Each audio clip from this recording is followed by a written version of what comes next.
I said, they ain't ready for the LSU. No, they ain't ready for the LSU, huh?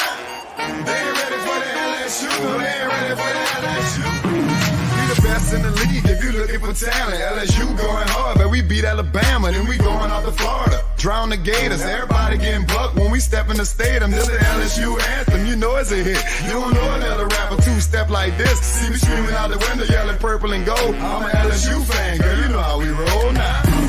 Back and back it on up. Hey, back and back it on up. Hey, back and back it on up. Hey, back and back it on up. Hey, way down in the back. Hey, we are live. Tigers Avenue here on this fine Friday night. Let's go. Getting to be a very exciting time, Zach. Getting very close. I mean, approaching ever so quickly. And I think all LSU fans are just waiting with sheer and 100%. What's the word I'm looking for? Anticipation for this baseball season. I mean, the closer it gets, the more exciting it gets, the more number one polls come out for LSU. I mean, Zach, the hype is real, and it is very much here and present. But we'll get to that. We're gonna start discussing baseball season tonight because, Zach, we are what, 4 weeks away? 3 weeks? Is it 3 weeks? Exactly. I think we're technically 3 I know we have like 4 shows. Like yes, we have 4 shows. We will go 1, 2. Yeah, 3 weeks. 3 weeks away. 3 weeks. 4 shows left. Which, by the way, we will start tonight our 2023 LSU Baseball Preview Series, which will talk about outfield, infield, focusing on the defense, hitting, and then we'll wrap up the series on February the 17th at noontime with Chris Demui, and we will also be releasing our hype video and showing it live on the show at 12 yes, p.m. sir. on yes, Friday sir. opening day.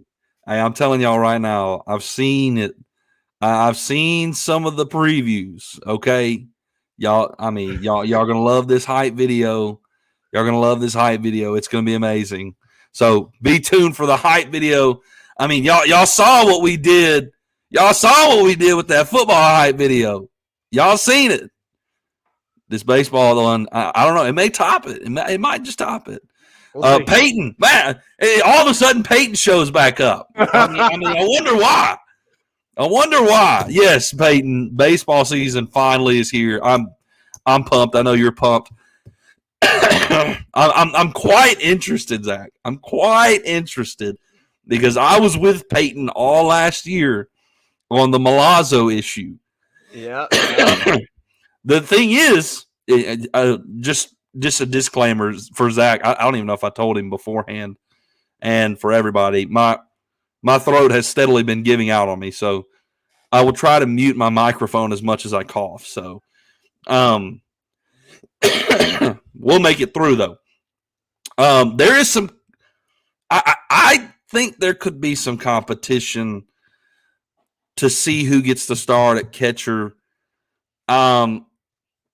After the last season, when the season ended, I was ready and fully and confident to say it's Milazzo 100%.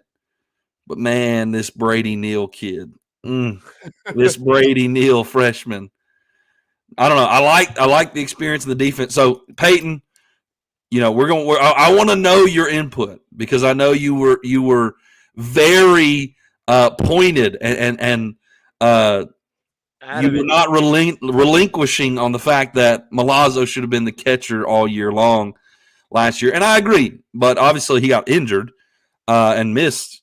I mean, like the rest of the season, wasn't it? After Tyler stepped in, played Texas. So I'm interested to see your take on that. But anyways, we'll get to baseball. We'll get to baseball. I don't want to jump ahead of myself. We're going to talk about the outfield tonight, which interestingly enough, I think there is some conversation to be had around that as well.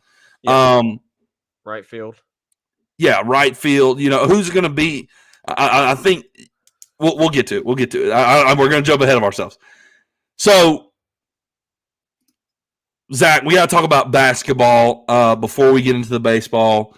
I don't mean to be.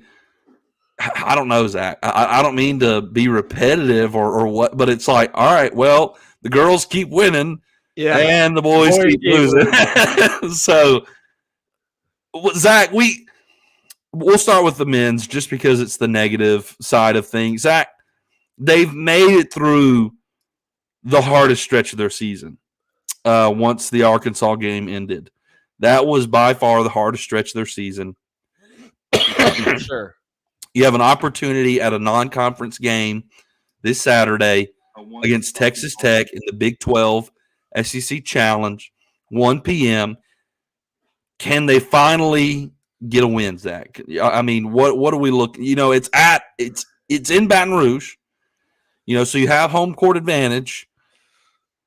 Can they muscle it together to beat Texas Tech? And can they start to try to build on something coming out of this just gauntlet stretch that they have been gashed in, so brutally gashed? I don't even know if gashed is the right word. Gutted may have been the better word. I think the question for this team, honestly, Reagan, becomes, do they have, some fire left in them? Is there a sense of urgency with this team to continue to play and battle? Like, you've seen a team that has just absolutely taken a beating week in and week out through the gauntlet of the SEC. And obviously, they're not oblivious. They know, what's being said and what's being talked about them. Not that anything, not that we can say too much because, expectations obviously weren't great or high or anticipated by any means necessary. Yeah. So, we're going to have to wait and see. I want to see, do they have that dog in them still, honestly?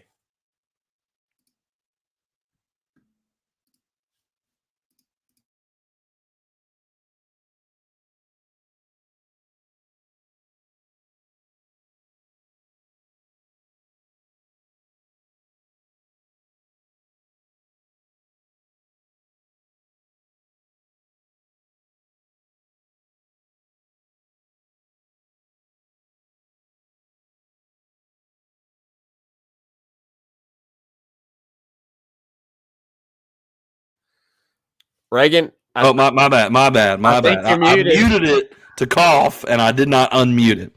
Let me start back over. My mistake. I said that I think that LSU is actually going to win this game. I do. Texas Tech is 10-10. They are also 0-8 in the Big 12. Have not won a conference game yet, which LSU's 1-7. So, it's kind of a good matchup, honestly, between the conferences. 10-10, 12-8. 1-7, 0-8 in conference play. But they're 10-10, and they got to come to LSU, and I think they get back right. I really do.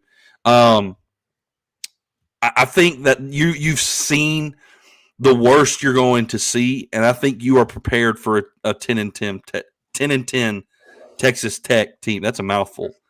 10-10 Texas Tech team. Because you've seen Oscar Tshiebwe, right? You've seen Brandon Miller at Alabama. You've seen the youth and talent of Arkansas now.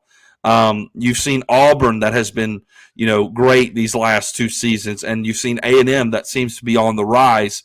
So I think Texas Tech is not anywhere close to anywhere. Excuse me. Also Tennessee, who's beginning to shape up to be like a Final Four contending team. So I don't think Texas Tech, really has anything that we haven't seen when it comes to a talent gap. So I think really it comes to what you said. Are they gassed? Are they emotionally checked out? Yeah. Or are they still checked in trying to do what they need to do? It's tough. Are we hanging tough through the hard times?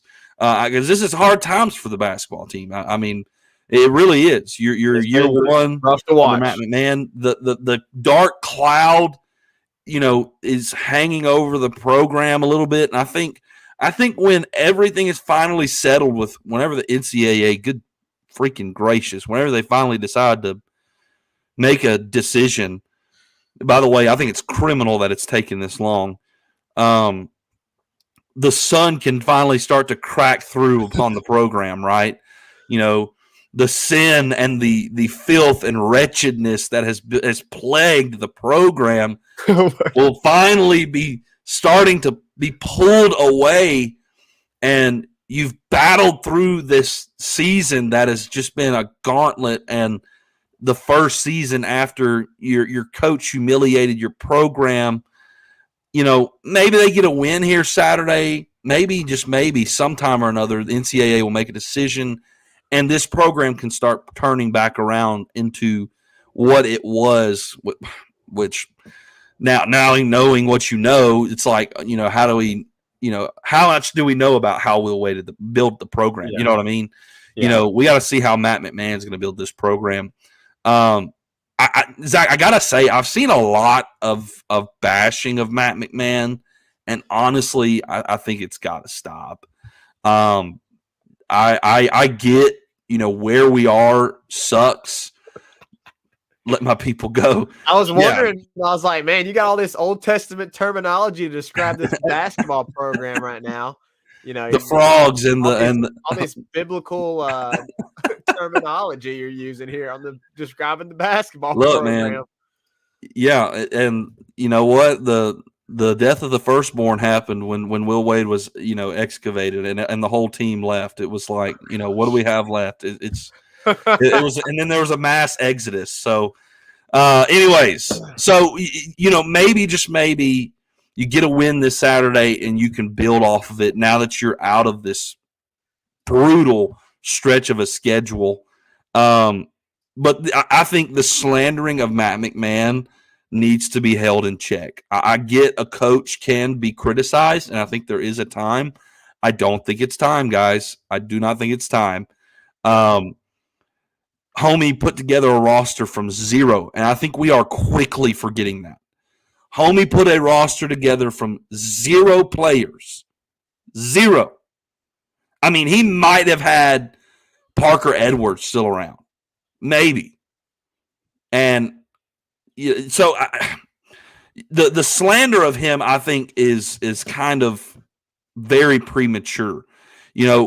Season 3, if he's put together some talent and recruited well and maybe get some big-time transfers in and you're still not seeing any progress, yeah, maybe it's time to start, criticizing him. But right now, with what's going on, we still don't even have a decision from the NCAA. Pump the brakes a little bit. Pump the brakes just a little bit. I just wanted to say that because I feel like I've been seeing it a lot here lately. And we've got to remember what happened and what is going on with the men's basketball program. But I think LSU gets back on the winning trail this Saturday. I really do. I really do. Zach, women's basketball just continues to do great things. Big facts. They continue to do great things. Good night alive. So I think the biggest thing we have to address, obviously, with this preview is that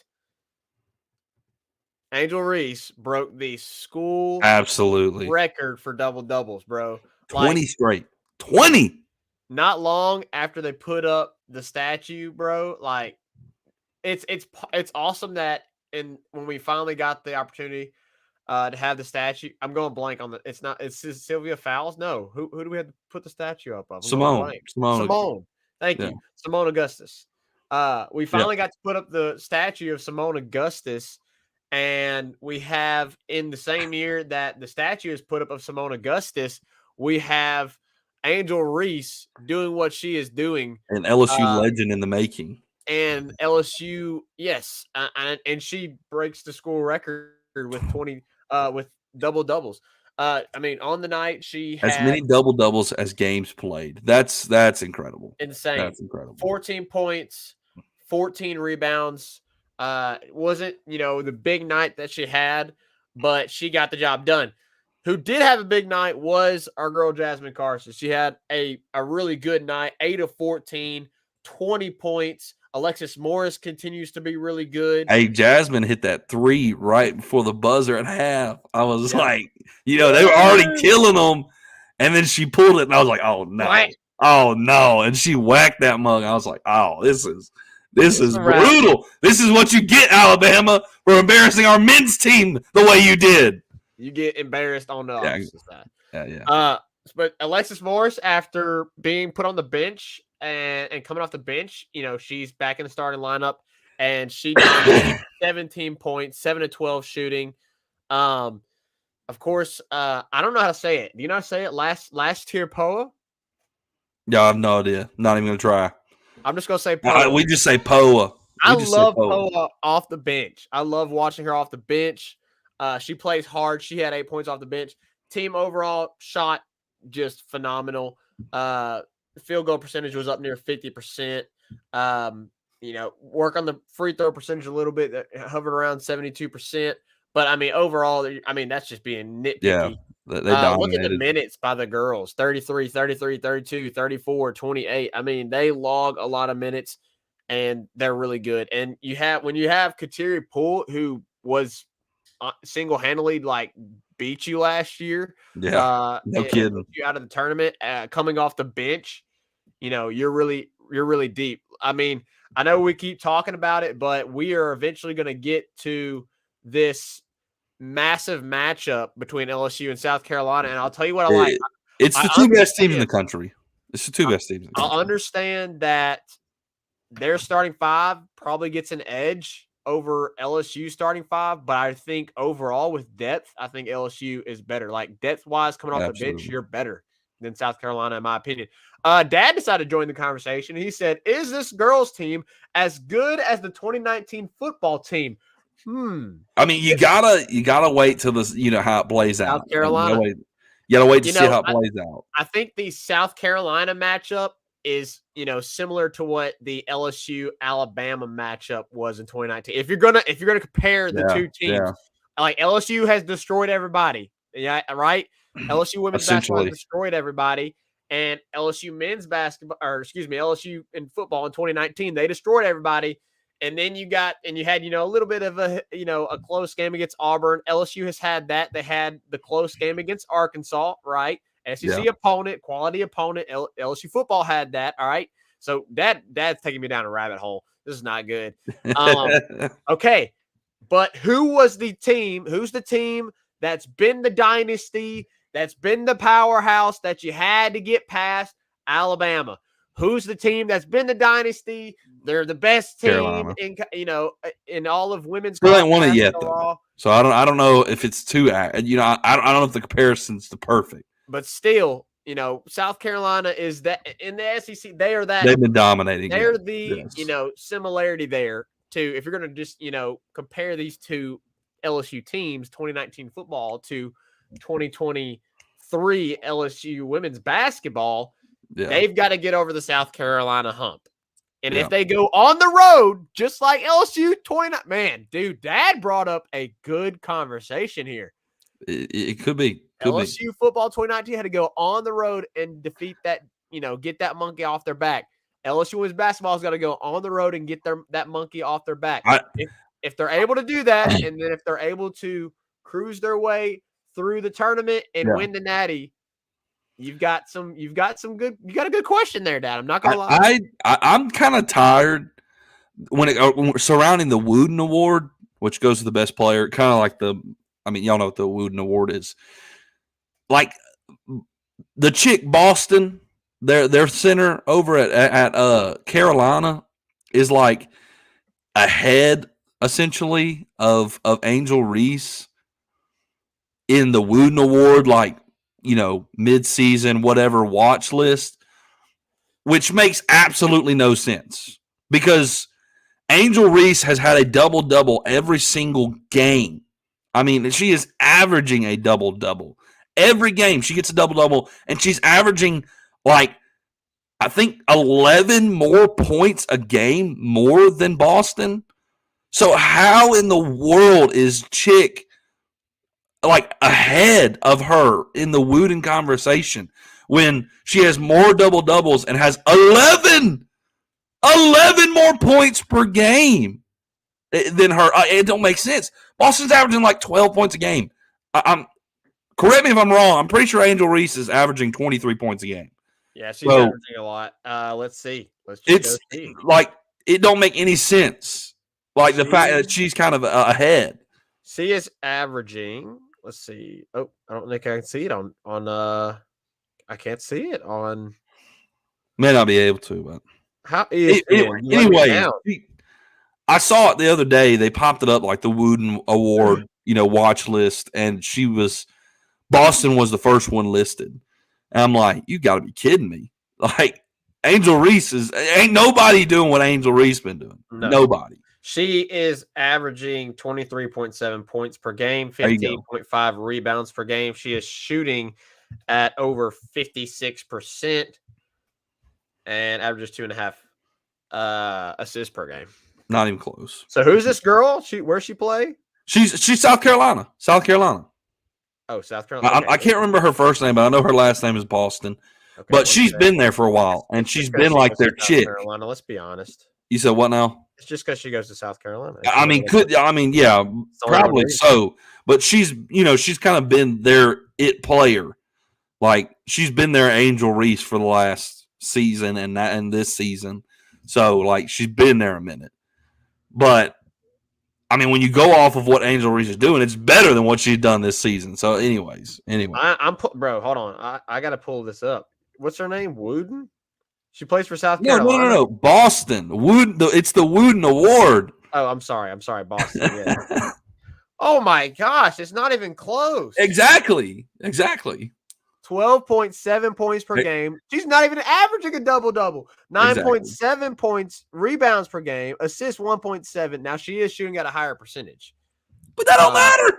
But that's because she doesn't score as much. Exactly. Exactly. That is insane, Reagan. That's why I was dumbfounded when I saw it. I'm like, ain't no way.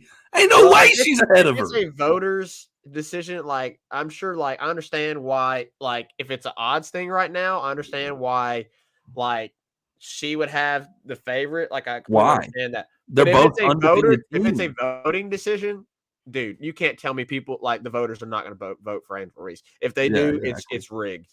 Exactly. Anyways. So, but hey, they did do. Speaking of the women's team, they're doing great things off the court as well. I don't know if you saw it or not, Zach. The whole women's team, players and staff, all went to the Louisiana State Penitentiary and spent time with inmates and played basketball with them. I think they had a meal with them. I think some of the inmates made like some things for the team. So, hats off to them for doing that and being a part of the community as well as performing on the court the way they are. So, doing great things. What up, Big Al? What up, Al? Hope all is well. All is well. Baseball's around the corner. So, yeah, yes, absolutely. Everything is well. So, Zach, we're 26 minutes in. We need to transition to it. We need to discuss it, Zach. It's here and it's time. So tonight we obviously we're gonna do kind of like we did the football breakdown before the season, but obviously baseball's a little bit different. So we're gonna go with outfield, infield, batting lineup, and then pitchers. Am I correct?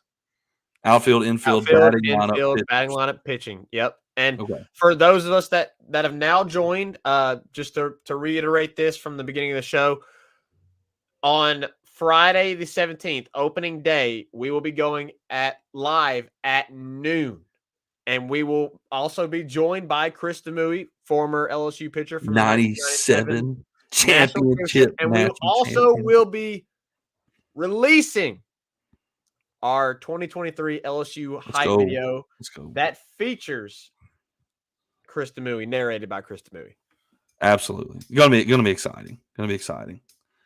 Exciting times, indeed. Ready to go to the box. We got to go to the box at some point. We are going to the box. I already planned it out. We're going. Okay. We're going when we play Sanford. Just letting you know, it's going to happen when we play Sanford. Okay. Yep, we're going. All right, I need to check that. And we're going to go for some SEC. One of the SEC games. Hey, when Tennessee comes to town, yeah. Woo! We might have to cop some tickets. Let me tell you what, that's going to be a highly attended weekend series. Hey, yeah, it's going to be exciting. I mean, Zach, I think this team has the highest expectations of any LSU team in history. In history, I think in our lifetime. For sure, in our lifetime. Oh, absolutely, no question. This team could arguably be the most talented roster ever put together for college baseball. I mean, Zach, it is a rare thing for a college baseball team, even in the SEC West, to have 2 first-round draft picks. We are talking 4, potentially 5 first-round picks on this team. I mean, you think of Dylan Cruz. I mean, that's a round 1 pick. Tommy White, round 1. Paul Skeens, round 1. Thatcher Hurd, and round 1. Maybe Trey Morgan goes for. That's why I say 4 to 5, because Trey Morgan, I don't think goes first round, but I think he could potentially. I don't think Trey Morgan goes first round because he's not going to play first base in the Major League Baseball. But he's played first base his whole career. Which is confusing to me because he's like arguably the best first base. They might. Why would you not play him at first base? He's one of the best first basemen I've ever seen. He's the best first baseman I've ever watched. The most athletic, no question. Like no question. On the field, fielding wise, like he's the best I've seen. Yeah. Paul Skeens, Tommy White, Thatcher Hurd. Obviously, Dylan Cruz is going to be the number 1. He's a Pirate. You might as well make him a Pittsburgh Pirate. You might as well just slap it on his chest. Yeah, you might as well put a Pittsburgh Pirate jersey on him. I mean, he's the number 1 pick this year.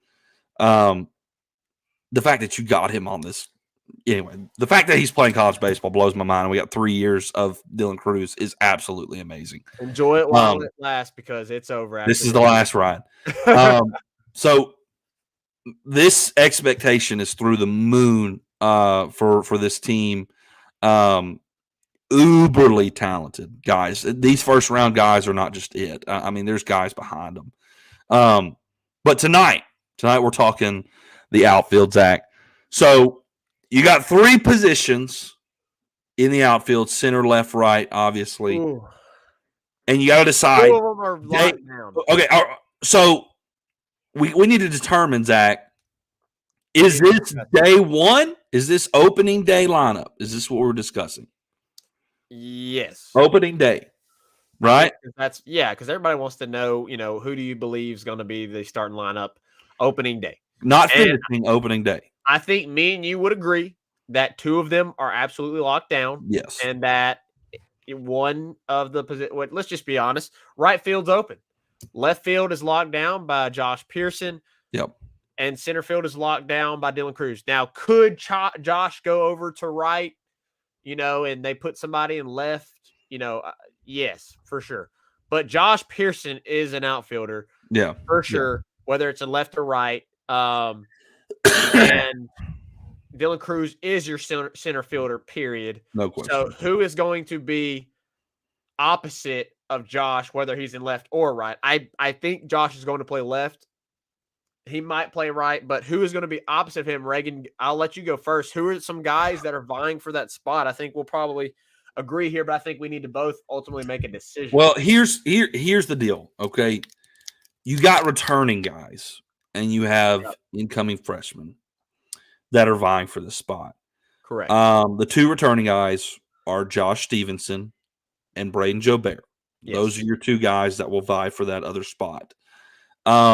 Returning. And the incoming freshman, to look for is Paxton Clean. Guys, I don't want to say that he's Dylan Cruz, you know, I don't want to say he's Dylan Cruz, but he is very talented, and he is a guy like Dylan Cruz you did not expect to see come to campus.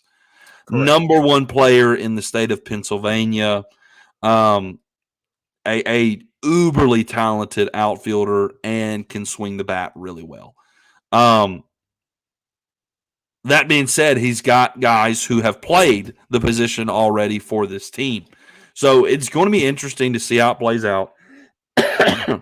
So to discuss it a little bit, Zach, all right, Joe Bear, what is his positive, Zach? What is his positive? The positives is he bats left-handed. And obviously a sport that is dominated by right-handed pitchers.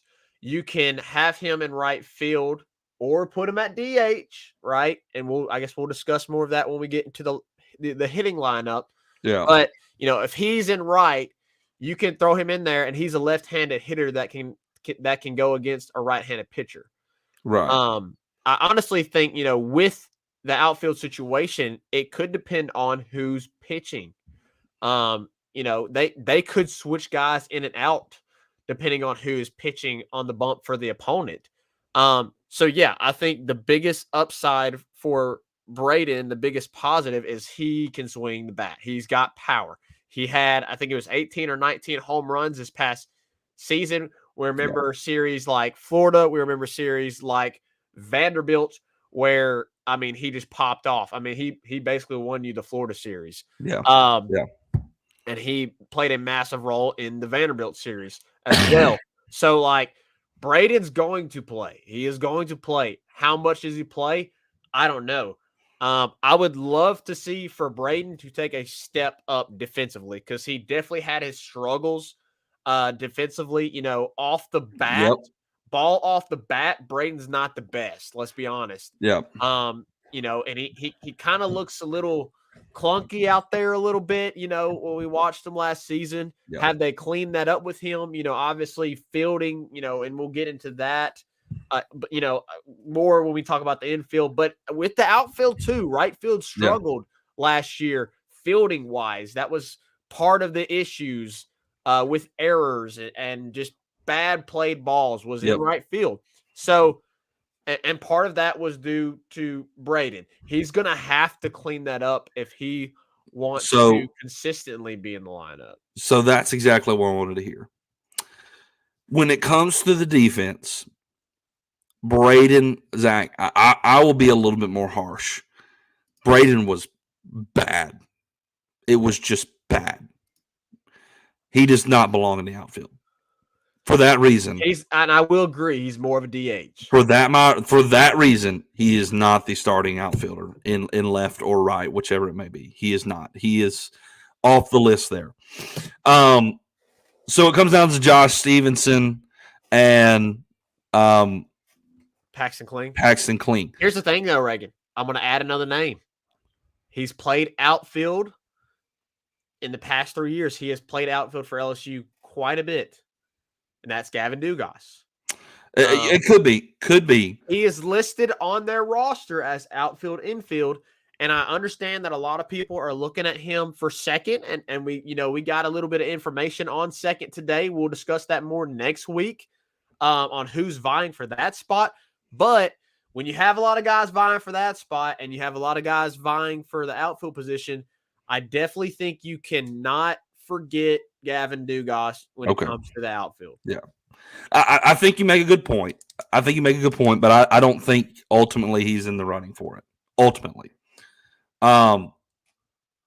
Stevenson, the struggle was the bat. He can get the ball in the outfield. He can off the bat, he can field it great, get it in. And obviously fast like his brother. Very fast like Andrew was. The bat is the problem. Does he improve from year one, year two, batting wise? That is the question, I think, that determines, whether it's Paxton Clean, Josh Stevenson. Ultimately, my decision is Paxton Clean, and here's why. Paxton Clean can do both. He fields very well. He is very fast. Interesting. Guys, listen to me for a second. Listen to me. Paxton Kling was not only the number 1 player in the state of Pennsylvania, he was the number 7 ranked player in the nation. Listen to this batting average. Paxton Kling in his final season in high school. Are you ready? Brace yourself. I'm ready. He batted .566. He hit the ball. 60. He hit the ball in. He hit the ball more times than he did not. Oh my! 500 for hits. This is not on base percentage. This is not on base percentage. This is his batting average. Good grief, his on base percentage is probably like in the 70%. There's no telling. Paxton Kling is. I'm telling you, Paxton Kling could be Dylan Cruz all over again. I'm not saying he is. What high school did he play at? I don't know what high school. Did he play at I'm not exactly sure. High school? Let's look it up. I'm not exactly sure. Keep talking. But I don't care if it's Pennsylvania or not. The MLB draft had him going and not making it to the college campus, and he is the 7th ranked player in the whole country. He's number 6 by perfect game. Number 6 by perfect game, okay. And all of that is done by Major League scouts, to make that perfectly clear. These evaluations are done by Major League scouts. The thing that perfect game kind of calculates and brings in, Major League type of scouts. Yeah. Paxton Kling could very well be Dylan Cruz all over again. A guy who should have never made it to college campus and did. So Paxton Kling is going to be my other starting outfielder. 566 on the season. I don't care where you played at. So he's your guy. Ridiculous. He's your guy. He is my guy. Paxton Kling is my guy. Game one. I'm gonna go with the experience here. I think we see Josh Pearson. I think we see Josh Pearson to start. I think Paxton's gonna play a ton. Obviously Josh Pearson. Josh Stevenson? I'm sorry, Josh Stevenson. Same Josh and Josh. You got to deal with that, which is funny because they're roommates. They are. And they're both named Josh and Josh. If Stevenson makes a progress from his bat, I'm fully on board with it. I think his bat was. I know his bat wasn't wow, but his bat wasn't bad. It was below 200. I think he's better. And I think he's your day one guy out and right or left, whichever they decide. They may put him in left, put Josh in right. Okay, so this is obviously has been asked a lot. It's been asked a lot. Let me go look at this. Okay, we got to go check this out. By the way, I saw Dad's comment about Jordan Thompson got to go. Dad, Jay Johnson had a press conference, made it very clear. Jordan Thompson is your starting. And by the way, Dad, I don't know if you knew this, but Jordan Thompson was dealing with a knee injury all of last year. He literally had to, surgery? It has come out that Jordan Thompson had surgery 3 weeks before literally where we are now. Essentially, Jordan Thompson had surgery today, last season. 3 weeks before the season started, he had surgery. Can't fault him. And supposedly something he struggled with all season long. So hopefully he's healthy and good to go. All right, this is the big question. Do we see Trey Morgan in the outfield? I want to ask Reagan, do we see Trey Morgan in the outfield at all this year? I got to be honest. I don't think so. I don't think you see Trey Morgan at all. You're muted. If you see Trey Morgan in the outfield, it is probably in a midweek game. And they're having fun. Correct. Any important game. He's not going to be out there. You just can't take him off of first base. You cannot. Yeah. And he's healthy this year. Y'all realize Trey Morgan wore a knee brace for the entire season last year. Yep. His speed was taken away from him. Guys, oh my gosh. Our shortstop is going to be healthy. Trey Morgan, our elite first baseman, is going to be healthy. All of this pitching talent is coming in with Paul Skeens, Thatcher Hurd, Ty Floyd returning, Grant Taylor, Christian Little. This season is elite team. It could be absolutely incredible. And I'm sure there will be disappointments along the way. Oh, they're human. They're human. I mean, you're gonna have ups. You're gonna have. Dad said, "Well, it was Pennsylvania," referring to Pax Kling. Yeah, that doesn't matter. When MLB scouts are saying, I'm telling y'all, saying about Paxton Kling, they don't care where he played at. It's who he is as a player. And I'm gonna tell y'all right now, he don't look like a college freshman either. He don't look like it either. No, he doesn't. Ryan said home run over under. I mean, I guess we'll obviously talk more about this. 95.5. Oh my gosh. I'll take the over. I'll take the over as well. I'll take the over. Peyton took the over as well. So Reagan, to continue to talk a little bit more about the outfield,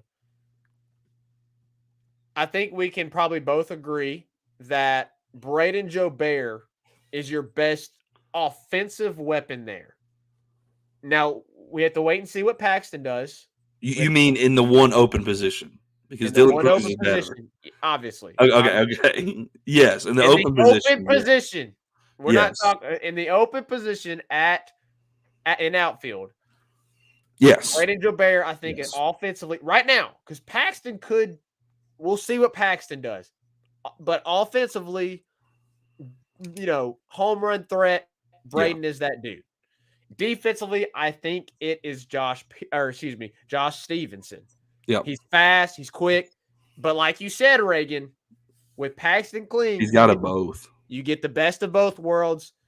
Does the talent that everyone is talking about, that we're hearing from the MLB scouts, does that translate to the college level?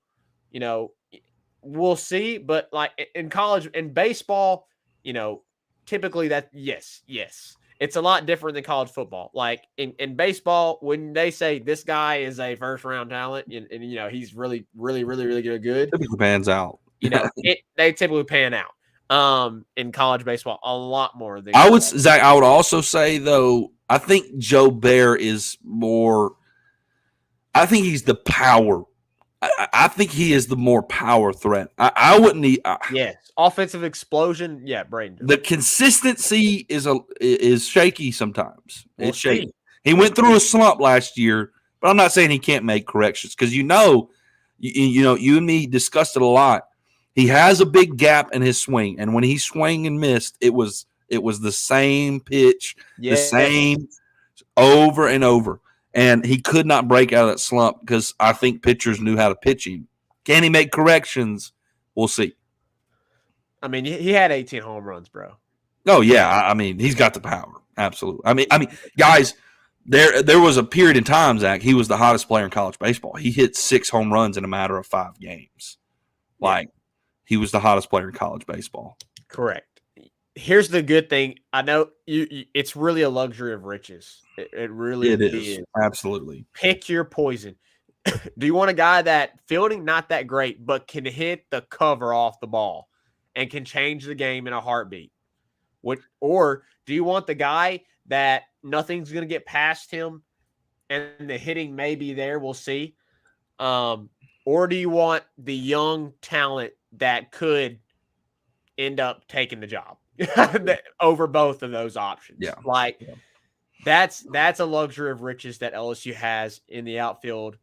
And then obviously you have Dylan Cruz, who is the best player in college baseball, the number 1 overall pick. As Jay Johnson said today, Pirates, don't waste your time. Don't think about it too much. Don't overthink it. Don't overthink it. Dylan Cruz is the best player in college baseball, period. Like, I mean, and who knows? Like, he may have a bad season. Who knows? But, I mean, he's still the number 1 player in college baseball.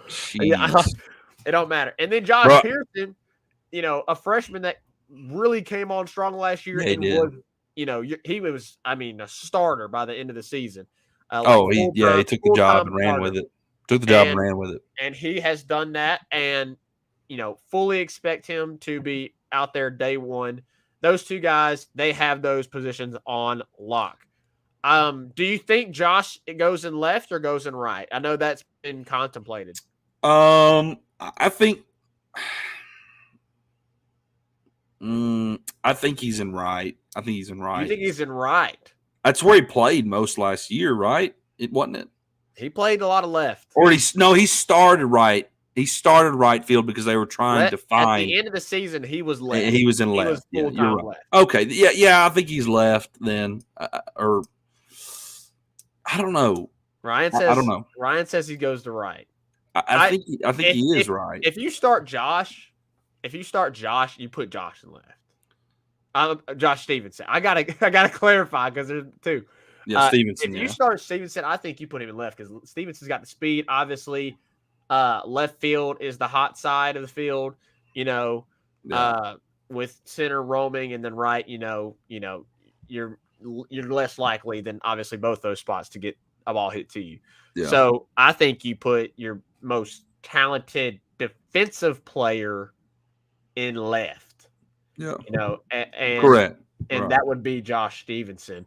If it's Joe Bear, you put Joe Bear in right, no doubt. Oh, absolutely. Paxton Kling, then you find out, you see what you got. I think he could go left or right. We'll see. Anything else on outfield, Reagan? I think that's it. Guys, we got one more topic to comment on. Y'all bring your comments in. We're talking about Joey B and the AFC Championship Championship Sunday. We may talk about. we may need to talk about who wins the NFC as well. So yeah, but we're gonna hit a quick break and we'll discuss it right after this. 5-Star Hero, your intro and outro music for the Tigers Avenue show. They ain't ready for that LSU. Go check out all his other music on all the major platforms. Don't forget to follow him on Instagram at Saints Anthem and at Twitter at One Nation Doty. Don't forget to check out his Facebook page for all his Saints and LSU merchandise. Can't get any better than Sarah Klein Stevens, attorney at law. Her firm focuses on the needs of the elderly and maintaining their dignity throughout the process. Here for you, here for your family. Sarah Klein Stevens, attorney at law. All right, right back to it. Oh, Zach, you got to slide us to which way? You got to slide us over and show them the little thing here. Was this our? I don't know if we can do that. Yeah, I thought you could slide us over whenever you present. Oh, that's when you present your screen. Never mind. That's correct. So, Zach, I just got to say something for a second, Zach. I got to say something. Last season, you was hating on Joe. You were hating. You were being a hater. Don't drop your jaw at me. You were being a hater. I'm not a hater towards Joe. You said, sir, that you don't think he will ever make it back. Tell me I'm wrong. Tell me I'm wrong. I did say that because statistics prove that. He has to win on Sunday. Okay. He still has to win on Sunday, Reagan. He does. Okay. He does. I'm just saying. Don't ever hate on Joe again. Statistics prove, but if I don't want to hear it. I will agree. I will admit I said that because statistically, there has only been 4 other QBs in the history, Reagan, in the history of NFL. There have only been, I don't even know their names. I looked it up at one point. 4 QBs that have been able to go back to the Super Bowl after they lost their first.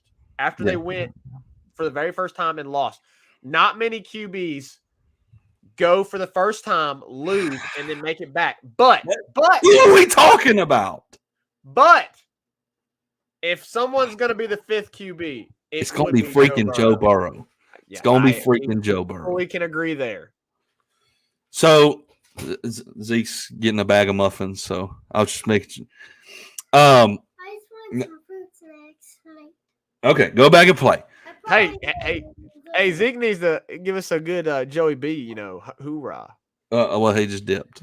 Oh, he's gone. He's worried about his fruit snacks. Go eat your muffins. So, Zach, look. I couldn't be more happy for Joe and Jamar.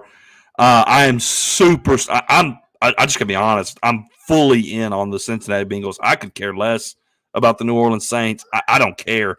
I'm a Cincinnati Bengals fan, and all y'all can cry about it all you want to. I don't care. I don't. I don't thought care you were what a the Saints Ravens do. fan, Reagan. I don't care what the Saints do. I don't care who they hire. I don't care who they fire. I don't care who they draft. I don't care. I'm a Cincinnati Bengals fan.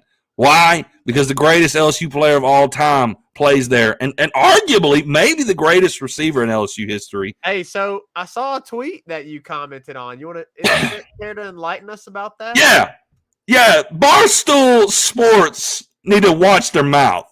Okay, I'm coming for them haters too. Watch your mouth, unnecessary roughness. That goddog Mississippi State fan up, with a Barstool podcast. They're over there. Oh, LSU fans can't just become. That's not how it works. They can't just be Bengals fans all of a sudden, And he's like, did Dak give you a natty? Yeah, Did exactly. Dak have the single greatest season ever? He said, right. He did it. He said, oh, we got Fletcher Cox and we got Darius Slay at the Philadelphia Eagles. That makes me an Eagles fan. Duh. I'm like, first of all, he was like, it's just two players. It ain't just two players. It's the greatest quarterback to have the greatest, I'm about to lose it, single season in college football history. It ain't just two players. Man, dying over here. I'm about to take a break. You're going to take over here. But it ain't just two players, Barstool. Golly. That fired me up, man. That fired me up. We can dang near cheer for whoever we want to, dadgummit.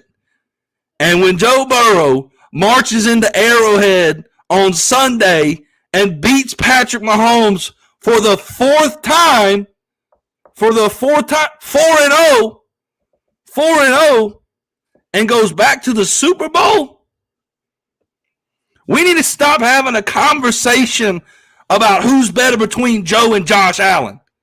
That conversation needs to end.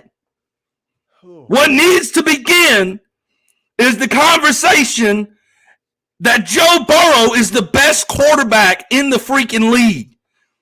4-0 against Patrick Mahomes, 3-1, or excuse me, 3 of those are in Arrowhead.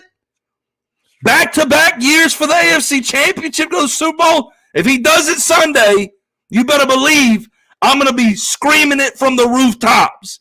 Joe Burrow is the best quarterback in the NFL. Man, LSU fans are going to hate me. I think Patty's the best right now. Get out. I think Patty's the best. Athletically, Patty's the best. Who cares about athletic? We care about winning, boy. Up here, Joe Burrow's the best. Pre-snap, Joe Burrow's the best. Gosh. Athletically, talent-wise, I think Patty edges him. And I do think Patty's really good up here as well. So I think the talent on top of Hater. Hater. You're hearing it right here. Live and in person. You're hearing the hate. How dare you? If this man beats Patrick Mahomes Sunday, Zach, he is 4-0 against him. Team effort, bro. It's Zach, a team effort. Well, absolutely. But they were god-awful before Joe Burrow got there. Facts. They were god-awful. Facts. Joe Burrow has resurrected the Bengals organization from the depths of despair and have made them Super Bowl contending team. And for years, since Patrick Mahomes has got to the Chiefs, he's been the best quarterback in the league, and everybody knows it. Everybody's discussed it. Everybody's talked about it. He's been number one. He's the best. He's by far the best. And I would agree. Until Joe Burrow got on the scene, and now has been 3 straight times, and if he beats him in the AFC Championship, he's 4-0 against the supposed best quarterback in the league. I will say, if Joe beats him on Sunday, I am on that train. I will be the engineer of that train, tooting that horn.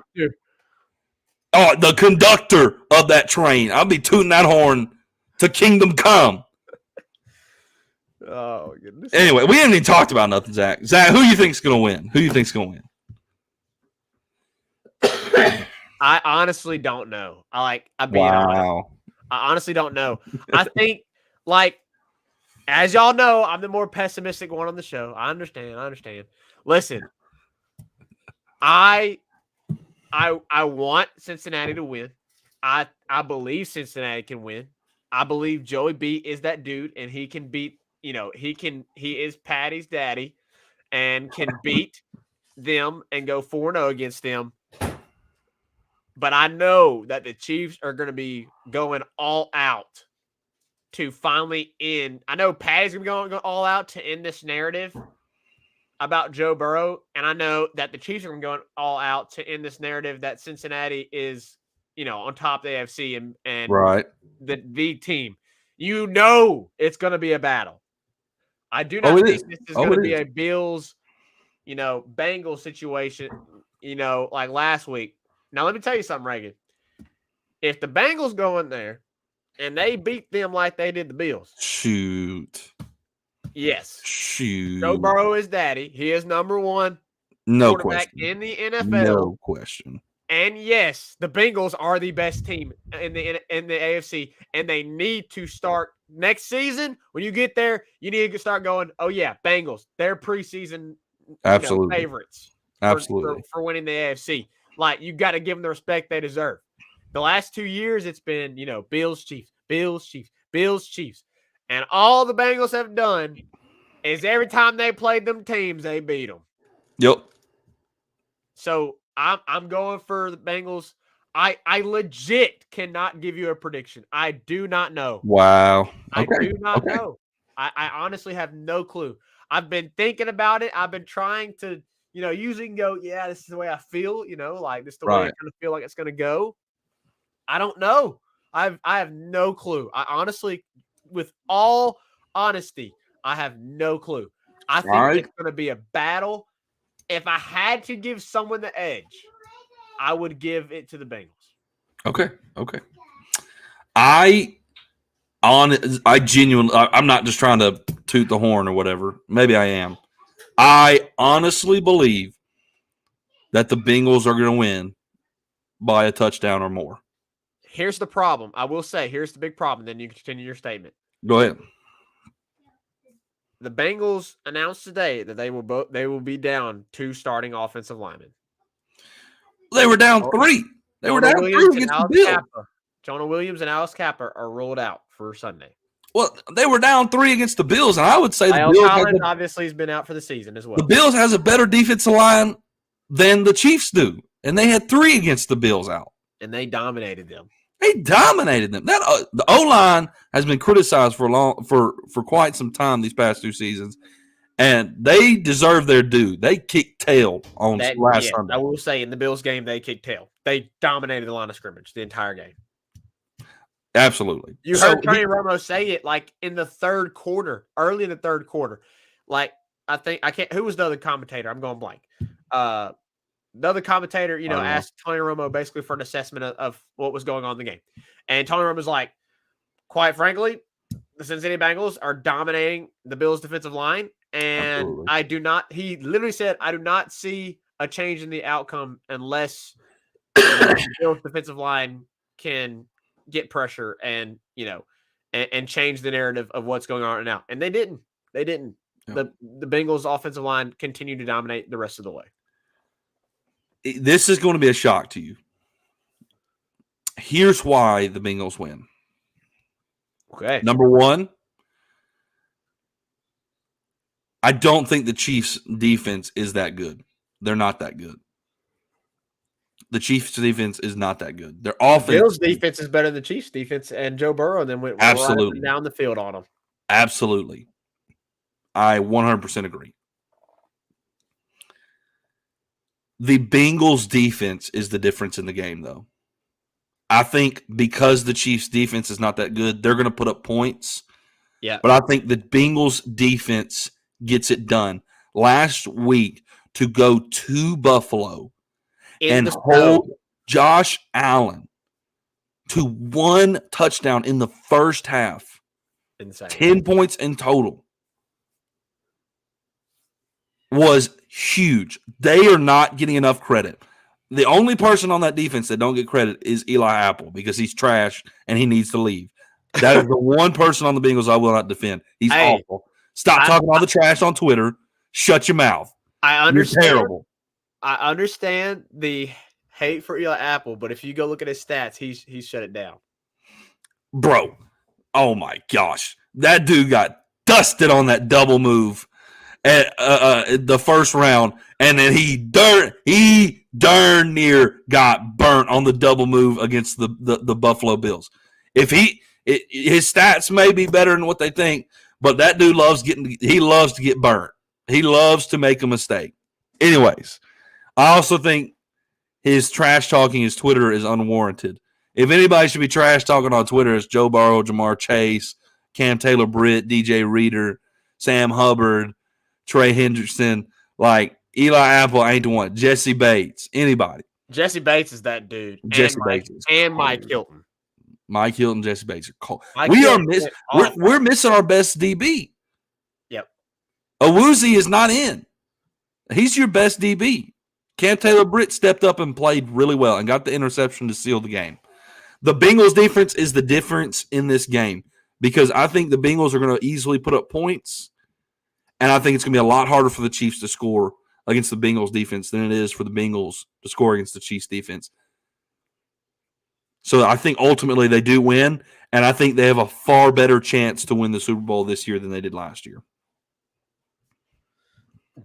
I will say they are like all around that both sides of the ball are playing better. Oh, absolutely. Absolutely. I have to. So, Zach, so if the Bengals win, I think the Bengals will win. You said you can't honestly give one prediction. Who are they playing if they win in the Super Bowl? The Niners. The Niners. I think the 49ers have gotten hot at the perfect time. Mm-hmm. I think Josh Purdy, obviously Brock Purdy. Yeah, sorry, Brock Purdy. I think Brock Purdy has not the same situation, obviously, because Brock Purdy is a rookie, correct? Yes. Mr. Irrelevant. Brock Purdy, it feels kind of like Nick Foles vibes. I don't know why, but to me, it feels like Nick Foles vibes. I know that's a completely different situation, but like Nick Foles wasn't the guy, and then he kind of has to be the guy, and then it's like, oh wow, like we would have won the Super Bowl with him. Like, Brock Purdy hasn't been the guy, and now he has to be the guy, and like, will he be saying the same thing? Like, oh wow, we just won a Super Bowl with Brock Purdy, and he may not be the starter next year. Who knows? I don't know. Like, they've had Trey Lance, they've had Jimmy Garoppolo. Like, it should be Brock Purdy. It should be Brock Purdy. But he hasn't played great. He hasn't played great.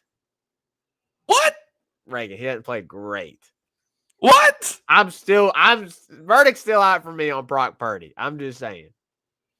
I mean, I'm not saying like he's like the dude, but he ain't been playing bad, Zach. Oh my goodness. I didn't say he was playing bad. I said he wasn't playing great. I think he is an average QB.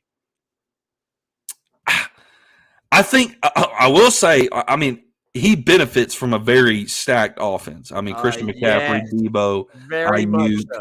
Kittle. Absolutely. I get where you're coming from. McCaffrey, did you mention McCaffrey? Yes. But, like, homie is doing it better than Garoppolo and Trey Lance were. So, Garoppolo had 4 interceptions on the year. I'm telling you, Zach, they're in the NFC Championship. That's correct, but I think you said it best. He benefits from a really, really good stacked offense. I agree. I'm not saying he has the job signed, sealed, delivered. I mean, if he wins the Super Bowl, he might. He had 214 yards. His QBR was 53.1, Reagan. Oh, shoot. Let's go up. I'm going to the Seahawks now. 53.1 Reagan. Just remember that. All right. Now, Seahawks, pretty good game. 332 yards, 3 touchdowns. QBR 89.4. Sheesh. Okay. Cardinals. Well, I mean, it's the Cardinals. Probably had a great game. It's Brock trash. Purdy, 178 yards. QBR rating 51.4. Not good. How many? I don't even know how many games. I got you. I'm just going back. I'm going back. I think the Niners do win. I do think the Niners 67.8 rating versus the. He's not great, Reagan. He's not. He's a average. He's a decent. I mean, he is. I'm not saying he's amazing, but I'm not saying he's been playing bad. I mean, he's played very well. I think they shocked Philly and Jalen Hurts. I really do. I think everybody's expecting Philly to win. I think everybody is. I really do. I just think there's a. I don't know why. Look, I couldn't give you a prediction on the Bengals and the Chiefs. I'm telling you, I have a gut feeling the 49ers are going to win. Now, I could be dead wrong. Yeah, could be dead wrong. But if they win, you heard it here. Zach said it. Zach, I will say, there you go. I will say, Zach, why I think it's so hard. Shout out to Braxton Half. This is his comment. He says that he thinks Championship Sunday is the best weekend of all football. And he said, here's why. He's a huge NFL fan, more than college. Braxton says that it's the best weekend in football because all 4 teams have proven they're worthy to come to the Super Bowl. And that's why I think it's so difficult for you to decide like who, because it's like the teams that are here are proven it. Like they've proven it. Yeah. They've been through the gauntlet. They want to be there and they want to win it. Yeah. So, all right, guys, there's your predictions. I got to agree with Zach. I think the 49ers I think they pulled off, but I also very well think the Eagles win. We'll see. I have the Bengals winning, though. Joey B goes to back-to-back Super Bowls. I'm excited about it. I can't wait to watch the game. It's going to be awesome. But we'll be talking about it. We'll be talking about it next Friday, no doubt, as we'll discuss who won.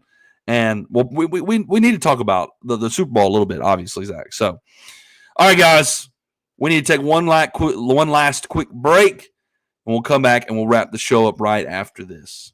Make sure you go follow us on Twitter, TikTok, Instagram, and Facebook, all at Tigers Avenue, for daily updates on the show and all things LSU sports. If you're watching on YouTube, make sure to click off and hit that subscribe button at Tigers Avenue. We broadcast all of our shows live on YouTube, Facebook, and Twitter. All right, guys, it's been a great show. We appreciate all y'all jumping in here and commenting.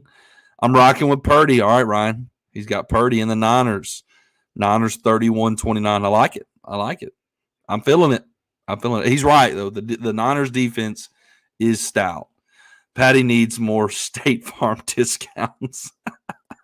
Throw in the bath bombs. Gotta love State Farm's commercials. They got some good commercials. I'm not gonna lie. It's been a great show. I appreciate y'all jumping in and commenting and interacting here in the Tigers Avenue. Boy, oh boy, I'm really excited about this baseball season. Just talking about it tonight has got me antsy to get to the start of the season, the 17th. Man, I'm really excited to have Demouy on the last final night to talk pitching. Y'all need to go check out Demoui's Twitter. 60 foot 60 inches. Is that correct, Zach? 60 foot 6 inches. 60 foot 60 inches pod. Right? Podcast. His LSU baseball podcast. Y'all need to go check him out. He's got awesome content. He made a tweet today on his Twitter that He's got a lot of content coming in. Boy, he had a picture of all these stapled papers everywhere, and I kind of zoomed in to look at it, and it was the stats from like every SEC team on these papers.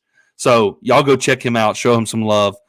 60 foot, 6 inch LSU pod. Okay, there you go. You got it. Zach's throwing it in there now that I've butchered it. So y'all go check him out. I'm really excited to have him on the final night. But lots of stuff coming up for LSU. Really exciting. And we'll all be discussing it right here in the Tigers Avenue as we always do. Hey, we'll catch you next time. 5-star Hero, take us out. Peace.